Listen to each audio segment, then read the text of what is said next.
ETF index mutual funds నేర్చుకుని stock మార్కెట్లో రాణించాలనుకుంటున్నారా? వెంటనే ఈ నెంబర్కి కాల్ చేయండి.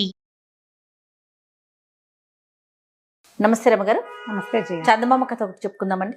మనకే బోల్డ్ అని సందేహాలు వస్తుంటాయి కదా, ఏది మంచి ఏది చెడు, మనకు మంచి అయింది పక్కవాడికి చెడు, అవును, మనం చాలా ఇబ్బంది పడితే వాళ్ళు ఎవరికో ఉపయోగపడుతుంది. అసలు ఏమిటి లోకం పోకడేమిటో మనకే బోల్డ్. ఎప్పుడు దేవుడు ఇవాళ రోజు దండం పెట్టినా కదా మనకి ఈ కీడు ఎందుకు జరిగింది, ఆ ప్రశ్నలు ఎప్పుడు ఉంటాయి. మనం ఎప్పుడు పూజ చేస్తాం, ఎప్పుడు మంచిగా ఉంటాం, అయినా మనకు డబ్బులు రావట్లేదు, అయినా మనకు మంచి జరగట్లేదు, అయినా ఏవో ప్రాబ్లమ్స్ వస్తూనే ఉన్నాయి, మన పరిస్థితి ఎందుకు మారట్లేదు, అలా అలా వస్తూనే ఉంటాయి ప్రతి వాళ్ళకి. అలాంటి సందేహాల మీద ఒక కథ. పూర్వం ఒక సాధువు గారు ఒక ఆయన ఉండేవాడు. ఆయన ఒక కొండ గుహలో తపస్సు చేసుకుంటూ ఉండేవాడు, ధ్యానం చేసుకునేవాడు. ప్రశాంతంగా ఉండేది ఆయన దగ్గరికి వెళ్తే. ఊళ్ళో చుట్టుపక్కల ఊళ్ళలో జనాలంతా కష్టం నిష్ఠూరం చెప్పుకునేవాళ్ళు, ఏదైనా సలహా అడిగేవాళ్ళు, ఏదైనా పూజకి పునస్కారానికి ఏం చేయాలి, మంచి మాటలు చెడ్డ మాటలు ఇలా అయింది అలా చెప్పుకునేవాళ్ళు. చెప్పుకుని చాలా మనశ్శాంతిని పొందేవాళ్ళు. మనం కూడా ఎవరైనా పెద్దవారితో మాట్లాడితే చాలా మనశ్శాంతిని పొందుతాం, ఉపశమనం ఉంటుంది ఎంతో కొంత. ఏం కాదు, కాలం కలిసి వస్తుంది, ఇప్పుడు మీ సమస్య ఇలా ఉంది అని చెప్తారు. అయితే ప్రజలు తండోపతండాలుగా వచ్చేవాళ్ళు, ఆయనతో మాట్లాడుకుని పోయేవాళ్ళు, ఈయన జపం చేసుకుంటూ ఉండేవాడు. ఆయన కొంతకాలం అయ్యాక అనిపించింది, ఏమిటి ఇది, మనకి నేను చదివిన శాస్త్రాలు, నేను చదివిన ధర్మం వేరు, లోకం పోకడ వేరేగా ఉంది, లోకంలో నడిచే ధర్మశాస్త్రం వేరు. అసలు ఈ మంచి చెడు, న్యాయం అన్యాయం, దేవుడు దయ్యం ఏమిటో తెలియటం లేదు. ఇలా ఎంతసేపు ధ్యానమే చేసుకుంటూ ఉండి నేను లోకాన్ని తెలుసుకోకుండా నా రకంగానే వీళ్ళకి చెప్తున్నాను, లోకం అట్లా లేదు, ఇది చాలా మంచిది అని మనం చెప్పింది ఇంకొకరికి చెడ్డగా పరిణమిస్తుంది కూడా. అందుకని అసలు లోకం చూసి దీని గురించి తెలుసుకోవాలని భావించాడు. ఎన్నో ఏళ్ల తరబడి దశాబ్దాలుగా ఆ గుహలోనే ఉన్నాడు ఆయన. గుహలోంచి బయటకు వచ్చేసాడు. జపమాల జోలు ఏదో వేసుకున్నాడు. నడుస్తుంటే ఈయనకి ఒక చక్కటి అందమైన ఒక 12 ఏళ్ల పిల్లవాడు కనిపించాడు. పిల్లాడు ఆయన కలిసి నడవటం మొదలుపెట్టారు. దారిలో నడుస్తున్నాడు, సడన్గా పిల్లాడు ప్రత్యక్షం అయ్యాడు. అక్కడ నడుస్తున్నారు. నడవగా పిల్లాడిని ఎక్కడికి అయినా ఏమిటి అంటే నగరానికి వెళ్తున్నానని చెప్పి, నేను కూడా అటే వెళ్తున్నాను, పద కాలు సాగించుకుందామని. ఈయనకి చిన్న పిల్లాడు కదా, వెంట పెట్టుకుని వెళ్తే బాగుంటుంది అనిపించింది. ఇద్దరు వెళ్ళారు. మధ్యలో ఒక చోట ఆగారు, ఎవరో ఏదో పెడితే కలిసి తిన్నారు. బాగుంది. ఆ నగరానికి పట్టణపు పొలిమేరలలోకి వెళ్ళేసరికల్లా ఒక 4-5 సేవకులు, బాబు రండి మా స్వామిగారింటికి, మా అయ్యగారింటికి అని చెప్పి వీళ్ళని తీసుకుపోయారు. పెద్ద భవనం, ఓ 4-5 సేవకులు ఉన్నారు. సరే వాళ్ళు రండి అని చాలా ఆప్యాయంగా పిలిచారు. ఈ పిల్లవాడిని చూస్తే ఆయనకి ఎంత ముద్దొచ్చిందో ఆ ఇంటి యజమానికి. సాధువు గారికి చక్కగా భోజనం అది అరేంజ్ చేసి పిల్లాడిని మహాముద్దుగా చూసి, ఆయనకి ఎప్పుడో ఎవరి దగ్గర నుంచో గిఫ్ట్ వచ్చింది, ఒక బంగారు పాత్ర. ఆ పాత్రలో ఈ పిల్లవాడికి అన్నం పెట్టించాడు. పిల్లాడు మహాముద్దు వస్తున్నాడు, ఆ ముచ్చట పట్టలేకపోయాడు. ముచ్చట పట్టలేక ఆ పిల్లాడికి ఆ భోజనం అందులో వడ్డించారు. ఈయనకేంటంటే అతిథి సేవ చాలా ఇష్టం. ఊళ్ళోకి వచ్చిన వాళ్ళని వెంట పెట్టుకుని మరీ తీసుకెళ్తారు. వాళ్ళకి ఆతిథ్యం ఇచ్చాం, వీళ్ళకి ఆతిథ్యం ఇచ్చామని చెప్పుకుంటారు. భోజనాలు అయిపోయిన తర్వాత ఈయన చూశాడు, ఆ పిల్లవాడు ఆ కడిగి అక్కడ పెట్టిన బంగారు పాత్రని ఎత్తి తమ జోల్లో పెట్టేస్తున్నాడు. కంతపోయాడు ఈయన. అదేం పనిరా అందామనిపించింది. ఈ లోపల ఎవరో వచ్చారు. పిల్లాడి మీద దొంగతనం పడిపోతే కొట్టేస్తారో ఏమిటో. ఆయన కామ్గా ఊరుకున్నాడు, ఏం చెయ్యాలో తెలియలా, అర్థం కాలేదు ఆయనకి. ఒక గంటన్నర పోయింది.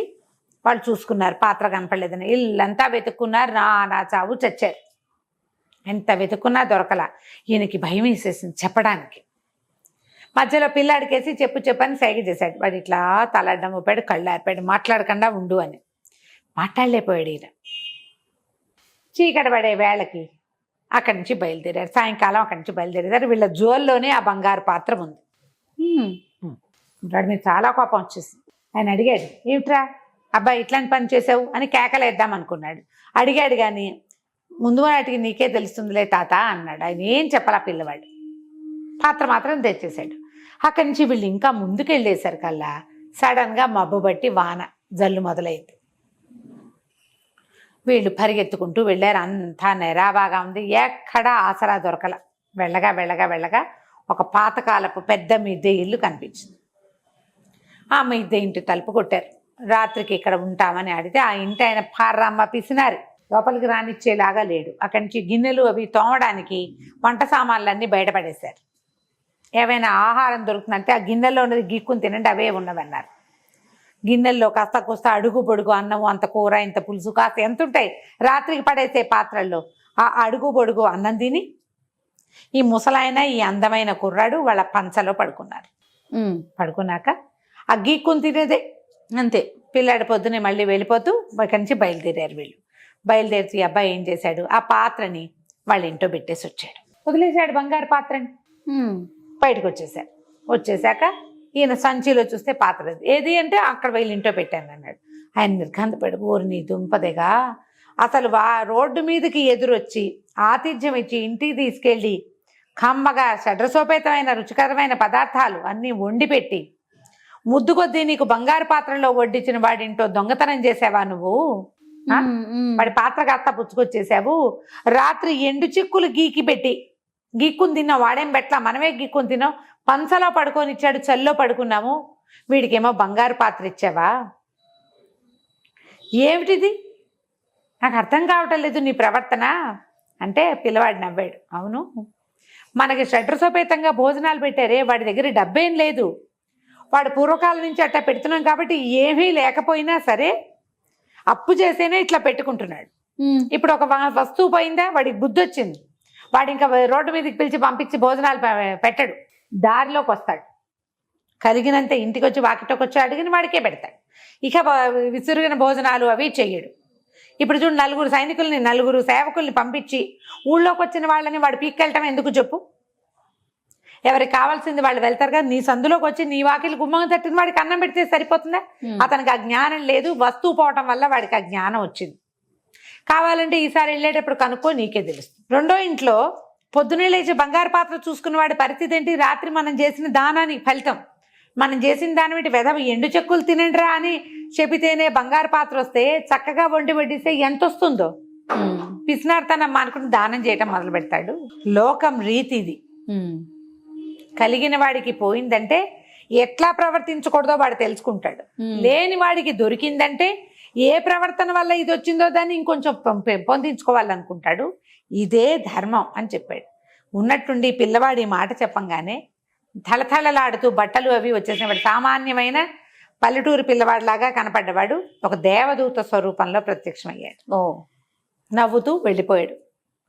లోకరీతి ఇలా ఉంటుంది. ధర్మం ఎప్పుడూ ఒకటే, అంతే. అది ఏదైనా పాత్రలోకి పోసినప్పుడు పాత్రని బట్టి దాని రూపం మార్చుకుంటుంది, అంతే. ధర్మం మాత్రం సేమే. ఎలాగా? చెంబులో ఉన్న నీళ్ళని చెంబెడు నీళ్ళు అవుతాయి, వాటిని గ్లాసులో ఎత్తిపోస్తే గ్లాస్ నీళ్ళు మాత్రం నీళ్ళే కదా. ధర్మం అలాగే ఉంటుంది. ఎప్పుడు లోకల్లో ఒకటి లోపల ఒకటి ఉండదు. పరిస్థితిని బట్టి పాత్రతని బట్టి ధర్మం యొక్క స్వరూపం మారిపోతుంది, అంతే. విపరీతంగా దానాలు చేసేవాడికి అంత చేయకూడదని, అస్సలు దానం చేయవాడికి చెయ్యని వాడికి చెయ్యాలని, కానీ దానం మాత్రం సేమే, అంతే కదా. వాడికి తగ్గించాలి, వీడికి పెంచాలి, విషయం మాత్రం సేమే ఉంటుందని చెప్పాడు. చెప్పి మాయమైపోయాడు. ఈయన ఇంకెందుకు నేను లోకం గురించి తెలుసుకోవడం, భగవంతుడే ఇట్లా వచ్చి ఇన్నేళ్ల తపస్సు ఫలితంగా భగవంతుడు వచ్చి ఈ రకంగా దేవదూత స్వరూపంలో తెలియజేశాడని ఆయన మళ్ళీ గుహలోకి వెళ్ళిపోయాడు. యథావిధిగా ఆయన ధ్యానం చేసుకునేవాడు. ప్రజలు వచ్చి ఆయన దగ్గర సాంత్వన పొంది ఎంతో కొంత నమస్కారాలు తీసుకుని వెళ్ళేవాడు. కథ కంచికి మనం ఇంటికి. బాగుంది రమ్మగారు. నమస్తే. నమస్తే జయ.